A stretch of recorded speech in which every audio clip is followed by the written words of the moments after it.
Voltemos a falar sobre a leitura bíblica. Nós normalmente não aprendemos a ler a Bíblia lendo a Bíblia.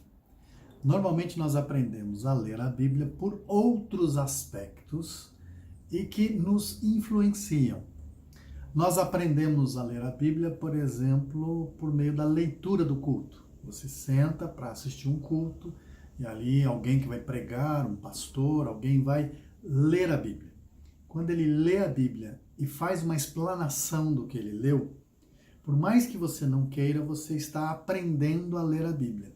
Que, aliás, é o mesmo modo como a gente aprende na escola, né? A gente vai, começa a conviver com as leituras e você vai se dedicando a ela e juntando as letras. Então, é esse processo de aprendizado, de ouvir, de perceber, que vai ficando no nosso coração. Então, a gente tem a leitura do culto. E a leitura do culto, ela vem sobrecarregada do lugar onde você está, da igreja que você pertence, do ambiente que você participa. E a gente tem dois grandes sistemas implícitos na interpretação bíblica dos cultos. A gente tem um sistema que ele é mais alegórico. A Bíblia se torna uma espécie de manual mágico para falar sobre esse poder eterno de Deus. Sempre circula o modo de ler a Bíblia para destacar esse poder eterno, essa magia, esse milagre, esse modo ele está concentrado mais entre pentecostais, neopentecostais. Tem um outro modo de ler também no culto, que é o modo como as igrejas colocam, que ele é doutrinário. E significa o seguinte: a Bíblia é um manual de regras e ela é uma verdade eterna. Então, os protestantes mais tradicionais procuram validar os textos bíblicos através disso, desse conjunto de valores doutrinários. E é nessa leitura do culto que a gente vai aprender, por exemplo, se ele é mais doutrinário, ele vem sobrecarregado sobre a inerrância da Bíblia, o princípio da não contradição. Então é um manual fechado, hermético, e que está lá pronto da eternidade para a eternidade. Dentro disso está a ideia de que a Bíblia explica a Bíblia. Então você pega um versículo de tal lugar para justificar um versículo em outro lugar. E que tem essa inspiração bíblica, né? Então, essas são as coisas que nos influenciam na leitura. E a grande pergunta que a gente precisa fazer é ler a Bíblia ou ler na Bíblia?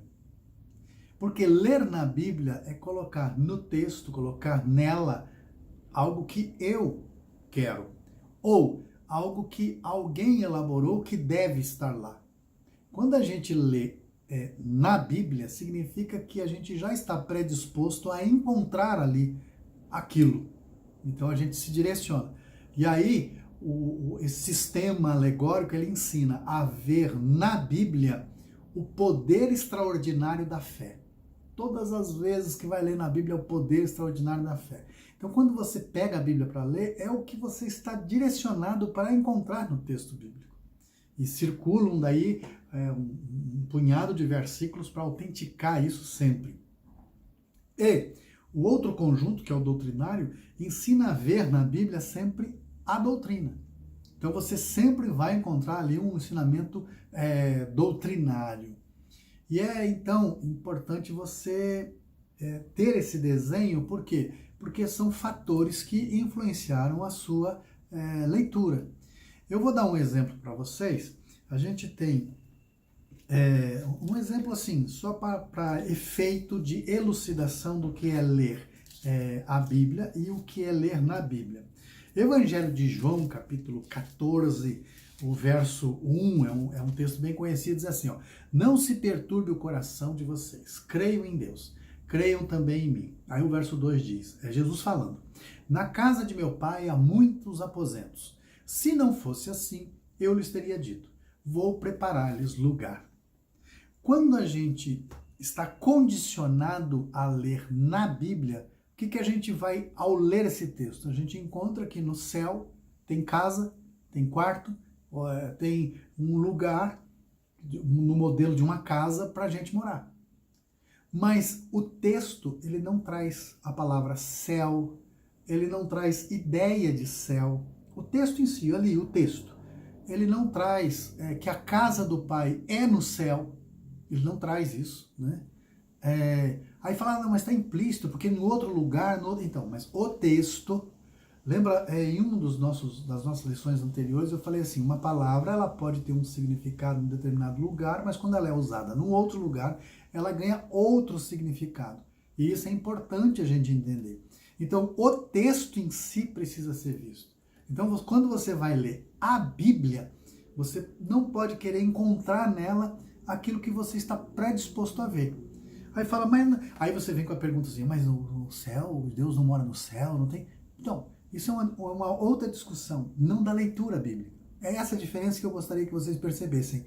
A leitura, ler o texto. O que é que o texto está trazendo? Isso é fundamental. Então, quando nós formos para a Bíblia, alguns preconceitos que nós temos quando vamos para o texto. A Bíblia não é um livro de ciências, então ela não está preocupada como é que é o mundo, eu já falei sobre isso. Não é um livro mágico, não é um livro para ficar falando de magia, de poder de Deus. Parta do seguinte princípio: Deus é, ponto. Não está em discussão. Deus não está precisando escrever um livro para provar que ele é poderoso. A própria Bíblia já diz assim, basta olhar a criação que você já sabe quem é Deus. Pronto. Então não vai querer encontrar na Bíblia essa proposta ou esse propósito. E a Bíblia não é um livro de doutrinação. A Bíblia não foi escrita para nos doutrinar em alguma coisa. Esse não é o objetivo. Nós temos que lembrar que a letra mata, é o espírito que vivifica. E esse é o princípio da inspiração.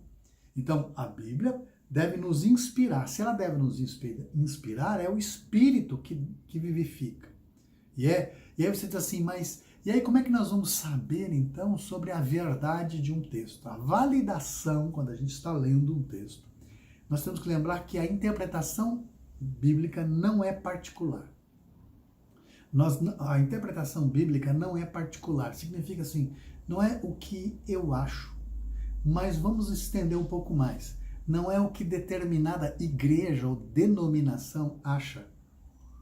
Tá? Se o Espírito vivifica, é esse conjunto outro, que é maior, que é difícil da gente compreender, que vai trazer para nós essa proposta de validar o texto. É a confiança no testemunho. Nós vamos confiar que o testemunho que está sendo proposto pelas Escrituras, ele é validado pelo próprio texto como histórico comunitário ou comunitário histórico. Uma comunidade que propõe um texto a partir da sua experiência e traz para nós, chega até nós esse texto. E nós precisamos encontrar nele não o texto só, mas essa vida da comunidade que experimentou a fé. Então é importante isso porque a gente precisa perceber essa composição básica do texto bíblico, tá? Vamos prestar atenção nisso. Como é que é a composição básica do texto bíblico? É a história da fé de um povo. Que significa o quê? É a percepção de Deus na realidade humana. Então, comunitariamente, as pessoas perceberam Deus e elas começam a contar esse testemunho. Então nós temos o evento. Eu falei na lição anterior, Moisés, não tinha ninguém atrás de Moisés lá, escrevendo o que estava acontecendo atrás de Jesus. O que foi que ele disse? Eu não peguei direito, eu preciso registrar. Não tinha nada disso, tá? Então vamos lá. A gente teve um evento. Aconteceram coisas na vida de Jesus, na vida de Moisés, na vida de Abraão, enfim, dos personagens que estão lá na Bíblia. Teve um evento. Teve a testemunha. Alguém naquele evento percebeu, teve uma percepção de Deus naquela realidade. Aí, ela conta. Quando ela contou, alguém ouviu. Quando esse alguém ouviu, captou aquelas emoções, aquele sentimento, captou o que era. Sabe quando você está contando uma coisa que foi tão impactante que você sente aquilo novamente? Então, você tem aquela experiência, teve aquela vivência, você vai contar aquilo. E você consegue transmitir esse sentimento para quem está ouvindo. Fala, que fantástico! E aí você tem uma percepção de Deus pelo testemunho vivo de uma pessoa. Esse testemunho vivo que foi ouvido, ele é contado de novo. E aí a pessoa tenta transmitir essas mesmas coisas. E chega um determinado momento que se registra. Por quê? Conforme a gente vai contando, mesmo eu contando a mesma história, em determinados momentos elas vão tendo variações. Porque depende da ênfase que você quer dar e como você quer aplicar. Você já contou a mesma história para diferentes pessoas e você estava enfocando coisas diferentes. Então, a mesma história, dentro de um outro contexto, ele tem um outro valor. E é isso que acontece na Bíblia. Você pode ter a repetição da história, mas como ele muda o contexto, ele tem o mesmo valor. Às vezes você tem repetição ali, ó, na sequência. A pessoa conta e conta de novo, fala, nossa, o texto bíblico é repetitivo. Mas ao repetir, você vai perceber que as pequenas diferenças é porque está passando agora a emoção, a vivência que a pessoa teve.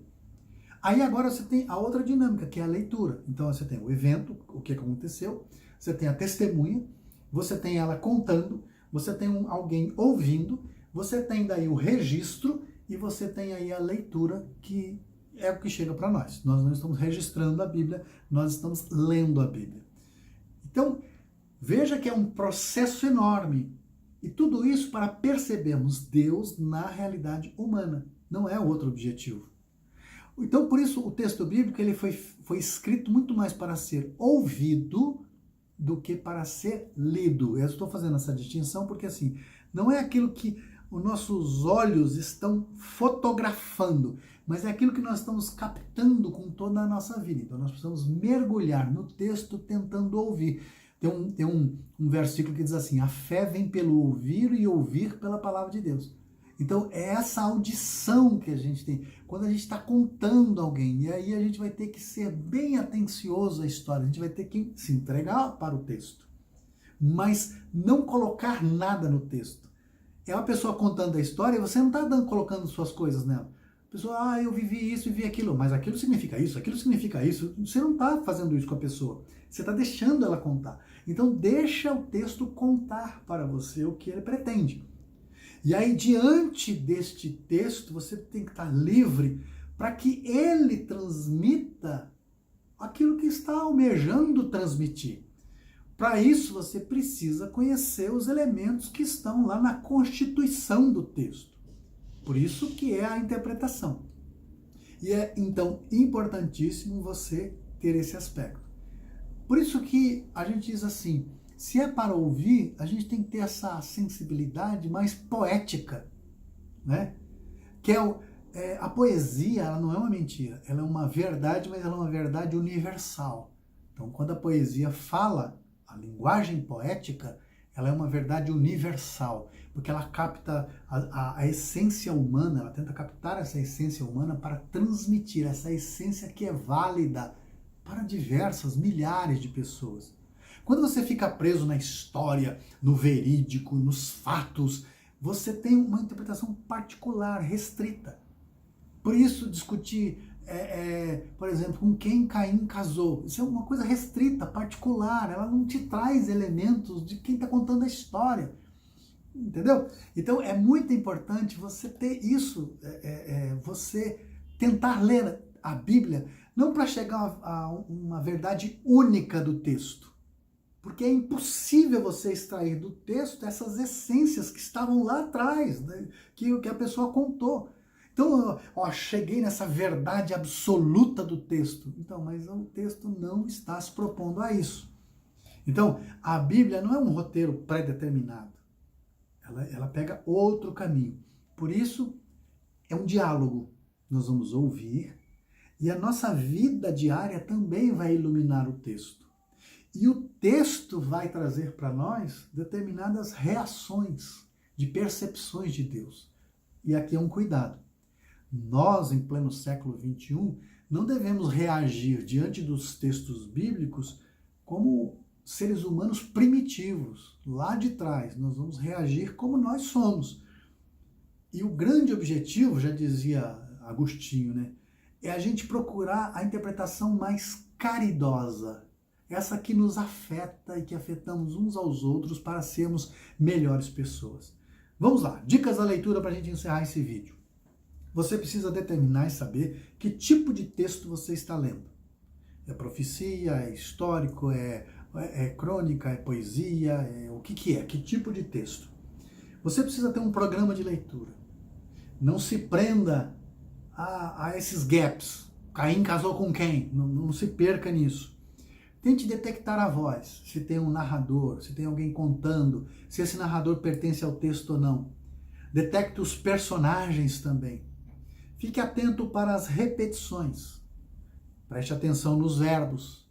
E aí veja os paradoxos, né? Aqueles antônimos, alguma coisa que põe uma outra. E aí o essencial, você coloca 4 perguntas. Por que esse texto está aqui e não está lá? Quer dizer, significa o seguinte, se ele está naquele lugar, ele compõe algo maior. Isso é importante determinar. Por que esse texto se prende a falar isto, narra isto e não narra outra coisa? Vou dar um exemplo.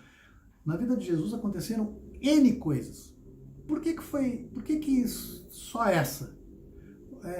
Quantos cegos Jesus curou?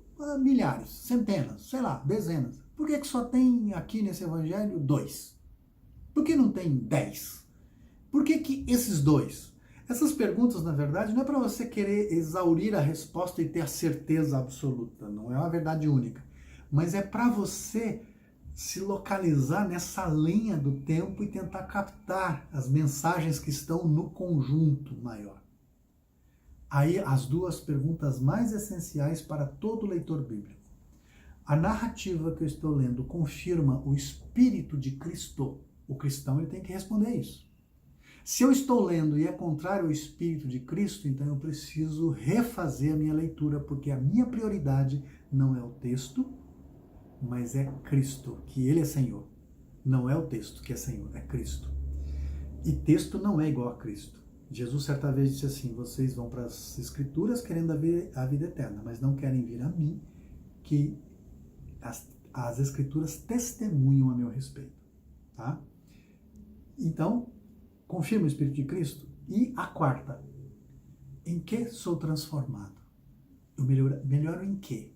Essa leitura, essa caridade, né? Por que esse texto está aqui e não lá? Por que esse texto narra isto e não aquilo outro? Essa narrativa, as 2 principais, essa narrativa confirma o Espírito de Cristo, em que eu sou transformado. Tá aí essas dicas básicas para você que está iniciando a leitura bíblica. Até a nossa próxima lição.